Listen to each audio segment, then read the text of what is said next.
When I was in college, I was a dual major in German and English. I enjoyed to write, so I knew that as an attorney I would have the opportunity to write, specifically briefs. So I elected to pursue a field. I elected to follow my dream and kind of become an attorney. And obviously I began with law school. It was fairly writing intensive, especially legal writing and research, and I enjoyed that, and I also excelled at it. And that's kind of when I realized that not only was I able to enjoy the academics of law school, but then I also realized that I would like the actual practice of law, and that kind of led the pathway to me becoming a lawyer. I actually started my career as a defense attorney for workers representing insurance companies in the field of workers' compensation. Although I enjoyed it and I was confronted with lots of issues, so it was a good learning tool, I realized that I actually wanted to help people and represent individuals. I saw far too often that sometimes people were simply neglected and their attorneys didn't provide them with the opportunities that they needed to really give them the benefits they were entitled to or the medical treatment that they certainly needed. So when I saw that, it drove me to switch sides actually and represent individuals. And frankly, when you represent a client and they're grateful, and at the end of a case they either give you a hug or a handshake or send you a thank you card, to me that speaks volumes, and it's so heartfelt. And I so appreciate being the guardian of someone who really needs an attorney at that time.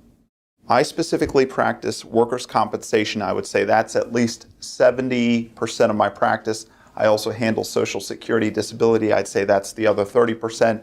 And a small portion of it is also pension appeals or pension trials.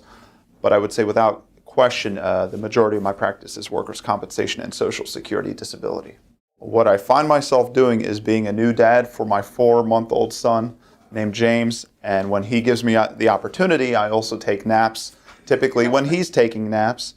So that's what I try to do. Before I had a son, I actually enjoyed going skiing, sailing, and I still like to go fishing at times, but obviously with a newborn that's kind of been restrained, or restricted rather.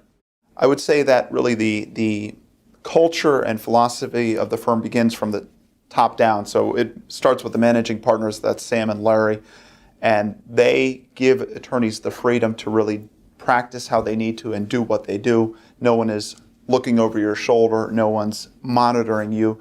They give you complete authority to do what you need to practice and really prosecute claims as best you can. And by the same token, they are there to listen to you. You have colleagues that you can bounce issues or ideas off of. So it's a very collegial environment where I would say we kind of function as a team. We are a think tank. We allow each other to receive constructive criticism. And to me, that's wonderful because it also fosters a culture of growth. So I really enjoy that.